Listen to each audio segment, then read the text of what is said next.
Boy, can I help you? Listen up.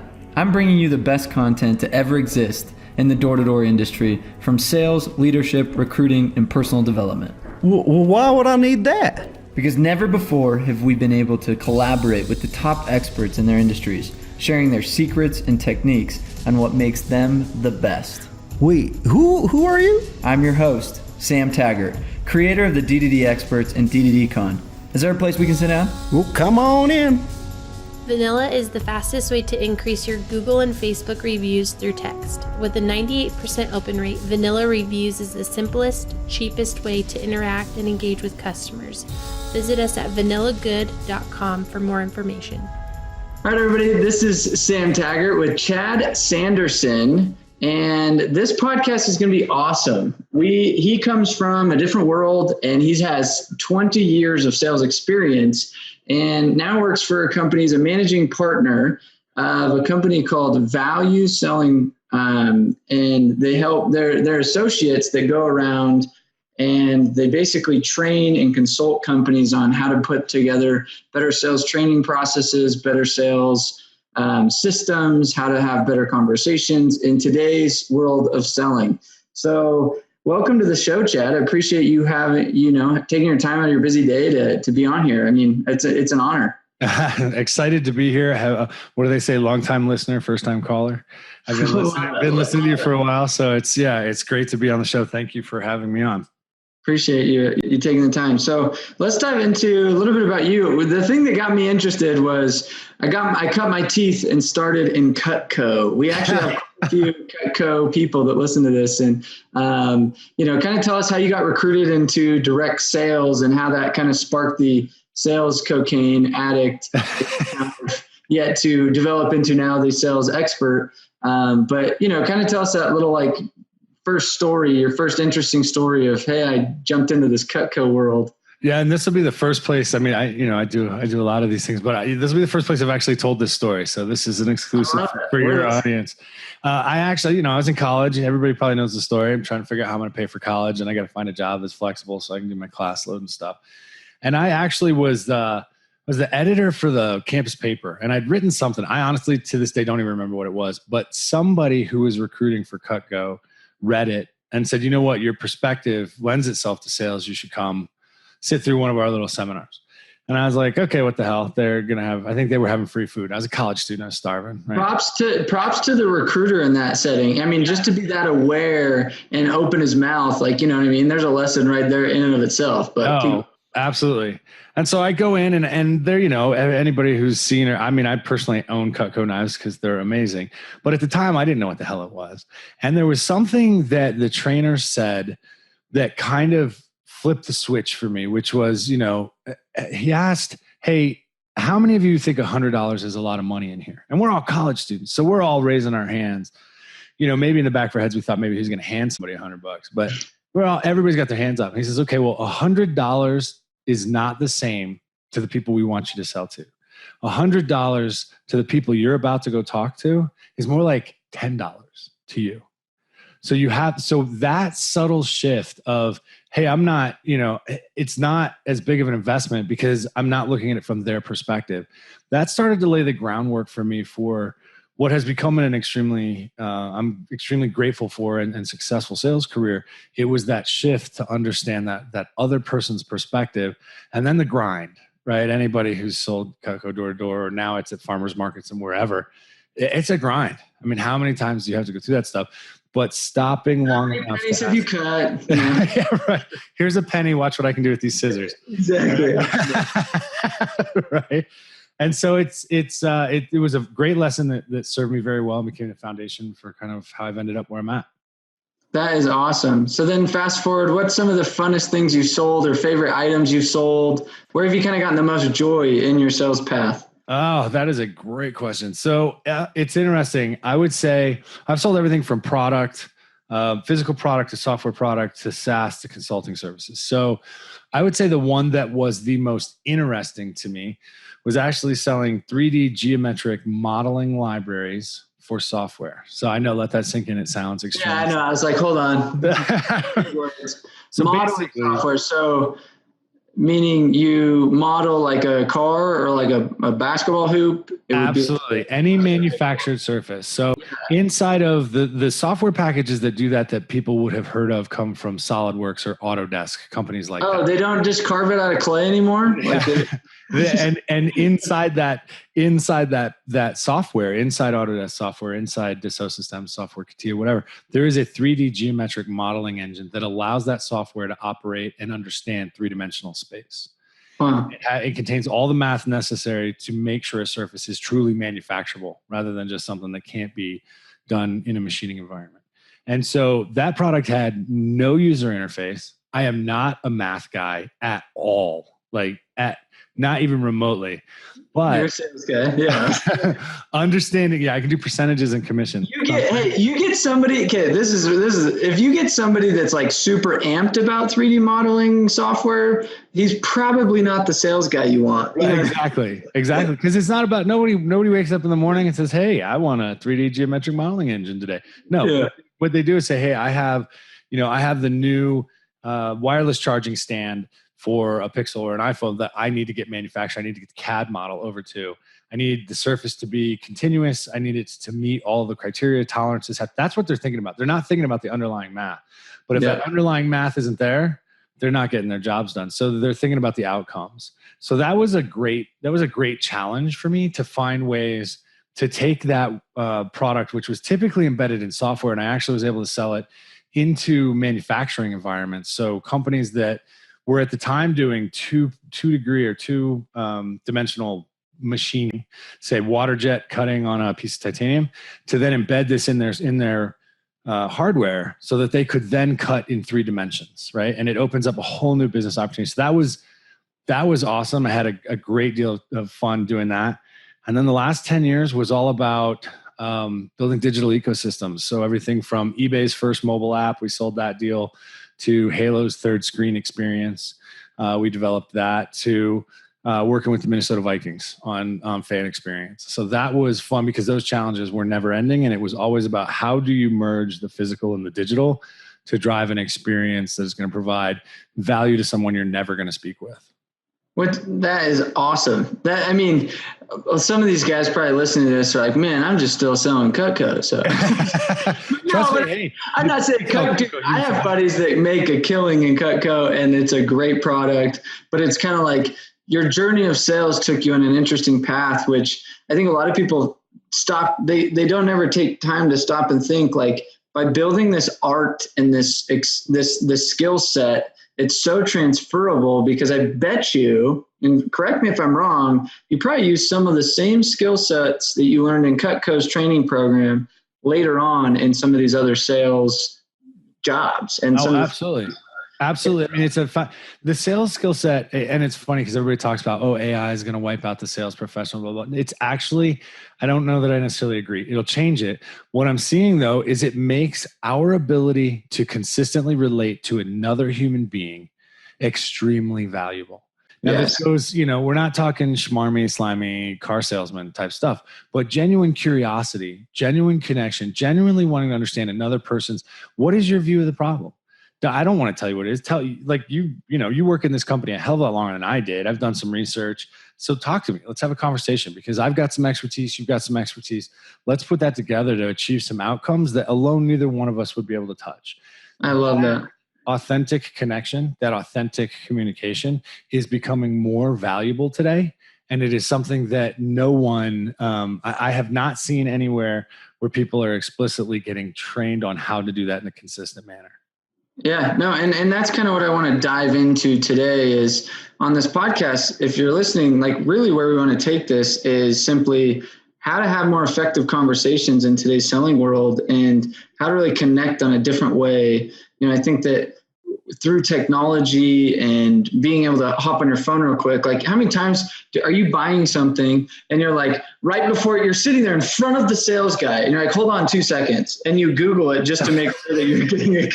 You know what I mean? Like 10 years ago, nobody did that. Today, It's like, hold on, let me shop in front of you on my phone before you close me. It's just different, bringing this digital and face-to-face world together. I think that you just have to have a different level of connection, a different level of conversation that you have to adapt. And, I've been in it for 18 years now, and it's like all I've done, and I've seen shifts and things like that as well. So, but let's dive into this. So effective ways to really make your conversations more powerful, or, you know what I mean? Like what advice would you give us? So, it's interesting to think about it. We work with companies and we work with the sales teams, and we say to them, I say right up front, I'm not going to ask anybody to do anything you're not already doing, because everybody in the world has conversations, right? We all have conversations. We have conversations with our friends, with our family. We have conversations with prospects, with customers, interviews, right? We all exchange, in one way or another, some type of communication. We're doing it every day. The question becomes, how many times have you caught yourself in a situation where you're having a conversation and maybe you're 80% paying attention to it? Maybe you glance down at your phone, which is context switching. Don't even get me started on multitasking. Is context switching. How do what does that do to your ability to focus on another human being? So what we want to be more consciously competent. We want to be aware and more present in those conversations. And we want to make sure we have a predictable framework for having and managing those conversations to get to one end goal, which is, what is the person we're talking to? What is their perception of their problems, their ideal solution, and their perception of value? It's the keyword is there. Yeah. The keyword in there is absolutely, it's absolutely them. Now, most organizations, and to some extent, even, the Cutco guys did this. We talked about Kirby as we were warming up. You see organizations, global organizations, that are onboarding sales reps of any ilk consistently. What are they doing? They're telling them about the product. They're telling them, hey, look, my Cutco scissors will cut a penny. Or, hey, my SaaS product has these different types of features and functions. We inundate them with these product features. So is it any wonder when we unleash them on the world, that's what they want to talk about? And so it's a problem of its own making of some extent, and the changing environment in which we work. The fact of the matter is, if we can teach them to take not just what it is those products or solutions or services do, but understand the outcomes they can produce. And by talking to another human being and getting their perspective, talk about what outcomes they want to see, connect their view of the problems to the outcomes we can produce. And ideally, outcomes only we can produce. So what are our differentiators, and what really drives the unique outcomes we can bring to the table? And then how would they quantify the impact of that to the organization? Yeah, no, and I think that really the best and the real way to do that is just knowing how to effectively show humility and ask the right questions. So I guess, what question, like, how do you get them? Because here's the problem. I think a lot of consumers, they struggle at really opening up. I mean, no customer like ready to get it at shopping, or, you're demoing or whatever. They're not like, oh yeah, I really have crappy knives. You know what I mean? It's like, I've been looking at they're not like, here's all my hotspots. Like, here, like, sell me, like, you know what I mean? So I think a lot of people, the ability of a good salesman, I look at as the ability to figure out their problem, their perspective, how they're viewing the situation and the problems. And I guess, what are some hacks on getting to the deep core of that? You know what I mean? And it's very simple. I get where you're going, right? So we want to be able to ask the questions, but we don't want to be haphazard about it. So we use a tool called a value prompter, and it's designed to, I'll send you a screenshot of it so you can put it in the show notes. Yeah. Designed to give you a mental map of where the conversation should go. It's very easy. And again, already doing it. The key is that we teach people how to use open, very carefully crafted probing questions and confirming questions to uncover that other individual's perspective, even if they may or may not be aware of it. So I'll give you an example. If you talk, some people don't even know their perspective because they don't even think. They just are doing. Exactly. They don't even take time to, and that's something super important. If you're listening to this, it's like, guys, like, you have to realize some customers don't even see problems, and they have never even taken time to see that their knee hurts. And all of a sudden you're like, hey, did you notice your knee hurts? And all of a sudden they think about it and they're like, oh, freak, my knee hurts. And it's like, they've just been living with a hurt knee and don't even realize it. And I'm just using that as an analogy, but I think that what you said right there is important, that people realize that. It's like helping them even see their problem, you know what I mean, the right way. Well, the reality is, because of all of the media and information that we take in on a daily basis, like just think about anybody listening. How many emails did you get today? Slack messages, LinkedIn messages or notifications? How many things did you get on WhatsApp? Whatever you're on, how many digital distractions plus whatever television shows you, like think about all that information. Well, what's happening is our brains are actually compensating for the input.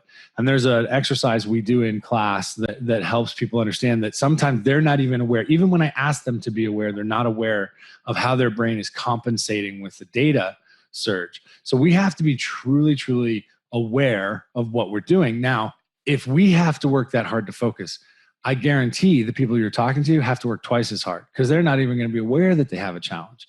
So by going through that open, probe, and confirm questioning approach inside of this value prompter, we're actually giving them a sandbox where they can think about their problems, actually focus. It's actually designed to help them focus without them really knowing it. And it can be, once you get it down, once you've practiced it, it's just a very casual conversation.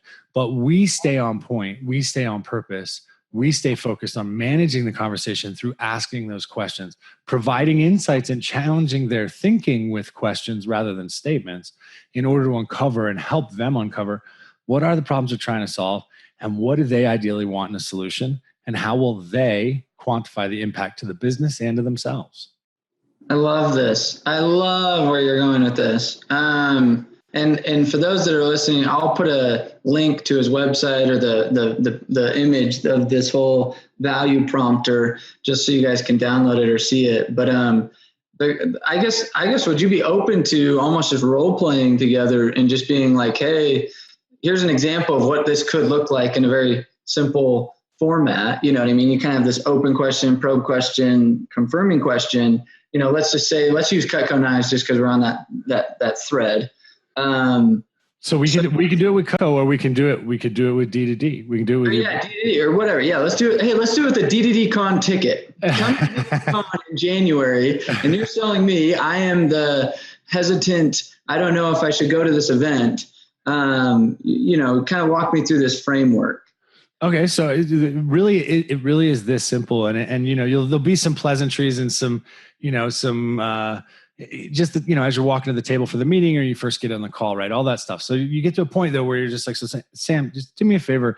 I did some research on kind of what you guys are trying to accomplish, but I really would love to understand what's the number one thing you're focused on right now? Ooh, so good. You know, my mission is to up level and unify the door-to-door space and bring some honor and integrity and a better name to it. Give some swagger back to D2D. Love it. And just out of curiosity, I mean, I've been in this game a while too, and I think I can assume some of the challenges that you're facing, but what problems are getting in the way? What are the biggest challenges you're seeing getting in the way of achieving that? I just think a lot of people are still hesitant to collaborate. They're still like a win-lose. You know, they don't want to play the win-win game with other companies and bring their reps to it. And they don't want to, you know, necessarily, open up their sales teams to exposure other industries and stuff like that. So I think people are just hesitant. Have you struggled with gaining the attention of either the individuals you're selling to, or maybe even the attention of the individuals you work with? Yeah. It's a challenge. It's a challenge on a regular basis.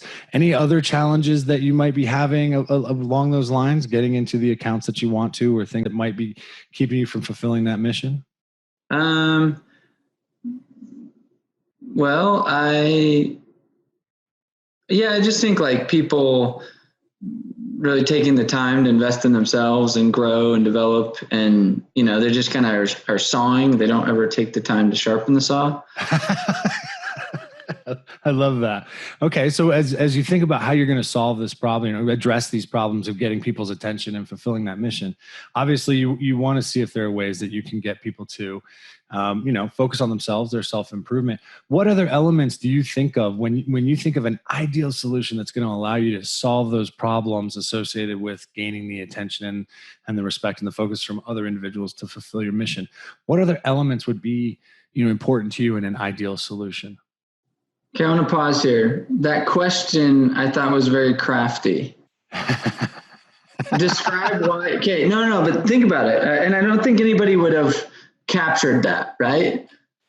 You're paying very close attention to what should naturally be. It's just a natural conversation. A natural conversation, but I'm picking it apart because we're training, right? You're listening to learn.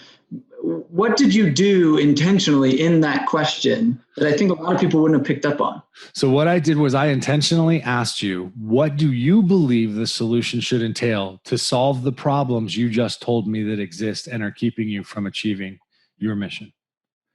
So and you could plug in your widget, plug in the problem they told you, and that question right there is very powerful. Absolutely. I really like that.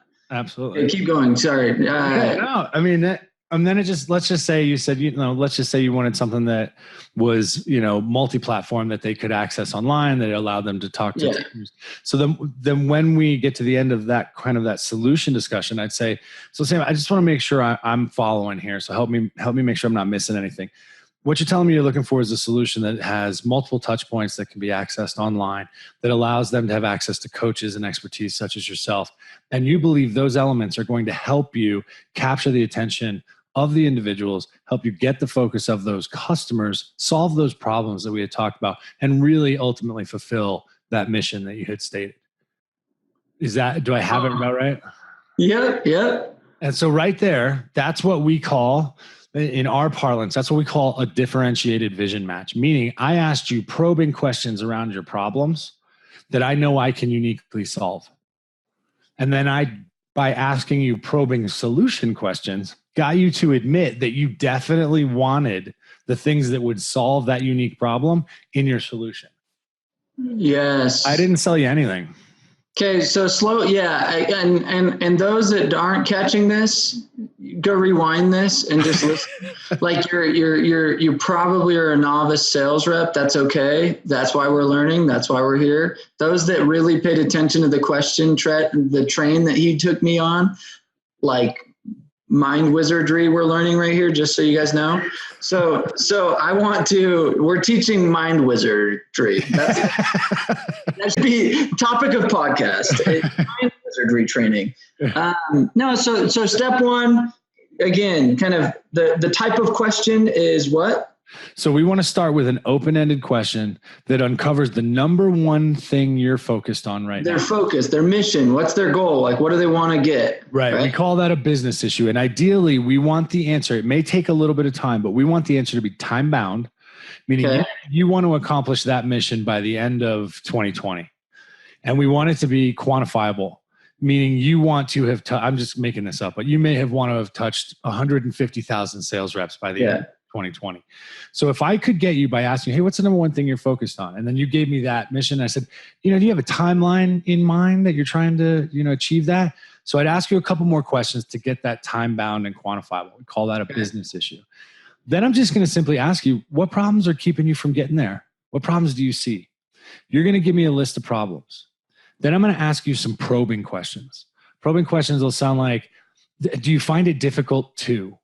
Are you struggling with? Have you found it difficult to accomplish X, right? Put at the end of that where the ellipsis is, the ... These are problems that you can uniquely solve that we want to get the prospect to admit exist. And then at the end of that, I'm going to confirm back. So what I hear you saying is the only problems that are getting in the way of you achieving your goal by the end of 2020 are A, B, C, and D. And then once you confirm that, I say, okay, great. So you've obviously given this some thought. What do you think is critical for the ideal solution to address those problems? That's another open-ended question in the solution side. Yep. And then I'm going to ask you, if you don't specifically say, I need a solution that will solve those problems you just admitted, I will then say something along the lines of, you say, has anybody shown you how we uniquely address ... whatever that problem is? No, I haven't seen that. Would that be something important for us to consider as we move forward together? Yes, absolutely. Great. Now I've got that. Then I'm going to confirm back all the elements of the solution you told me. I'm going to confirm that those solution elements solve the problems you told me exist. And that those are the only problems and the only elements of the solution you need to hit your mission or achieve your objective or resolve that business issue. Oh, I love this. And this is all in that document, the little piece of paper you can put? So it's a prompter. So we call it a value prompter because the beauty of this training is we don't we don't want to create carbon copies of sales reps. We want no. You want a flow, a framework. You said a think map, a mind map, a mental map. Mental map of a conversation. And then from there, we get into the really fun part, which is, okay, now I've got a differentiated vision map. I understand the number one thing you're focused on, your view of the problems, your view of the solutions. Now I'm going to simply ask, so Sam, just out of curiosity, if we could solve that problem associated with getting you more attention and focus, how would you quantify the impact to your business? Ooh, because now you're saying, how do we, if it's an if then, or not even an if then, it's if we could solve it. And I'm taking notes, guys. If you're listening, why I'm a little like quiet is because I'm straight up writing down. So if you're not writing this down, you're an idiot. Okay, so if we could solve this, say that one more time. If we could solve, remember when we were talking, you said one of those problems was attention and focus. Yeah. So, Sam, how would you quantify increasing the attention and focus of the people in your class or the prospects you're talking to by 10%? What might that mean to the top line or bottom line of the business? Yes. And then you give me an answer, or you say, I don't know. And if you said, I don't know, then I would use a probing question and say, I've worked with other people in similar situations like yourself. And what we found is if we can attain a focus or, experience increase of 10%, that could generate somewhere between $1 million to $2 million in top line. Does that sound reasonable? Or is there a different way that you would go about it? And so I would probe down to find out what the value, how your organization or you would quantify the value of solving each of those problems. And then the kicker is I'd ask you what's in it for you. Everybody's heard, right? So when we talk value, there's the customer's view of value, but there's also the personal value of the individual you're talking to. Over 80% of all decisions we make involve emotions. People will make emotional decisions, justify the crap out of it with logic. What we want to understand is what is your personal motivator, but we need to ask it in a way that isn't going to create friction. Yeah. We get to that value, and then we confirm back. And we just confirm back and say, so what you're telling me is those problems that we agreed you have, if we can solve those, that should generate a 10x type of return for your organization. Yeah, exactly. If I could have that solution we talked about, that's exactly the type. And then for me, it would mean a promotion or retirement or whatever. Great. Yeah. And guys, it's important to show what's in it for you as a sales rep too, because it's kind of like showing this like, hey, it's a win-win for everybody, right? Transparency, 100%. 100%. So then once we've got the value, now we're into, okay, I'm going to confirm that back. I just confirm this is the value you said you're going to get from the solution we agreed upon that solve the problems you stated to address the mission you have focused on. And then I'm just going to say, well, Sam, who else besides yourself would be involved in the decision-making process? And now a lot of times you'll hear people say, oh, it's just me. Now, even in B2C sales, and I can tell you from going all the way back to the Cutco days, if a husband or significant other answered the door and told me that they were the be all end all, that was not ever true. And having been through 2 marriages was never true. I can tell you that right now. So there's always a diversified power base. There's understanding the buying process, understanding who has the authority to sign. But if anybody saw, there was a Google report that was done not too long ago that shows that the buying power is actually moving down into the organizations, becoming distributed. So who else is involved in the buying process? Hey, I've worked with other organizations and they've thought it was important to bring in legal or IT or, bring in the other family members in the house to see the demo if you're doing door to door, stuff like that. But then it's the other question that I always ask is, who else will this impact?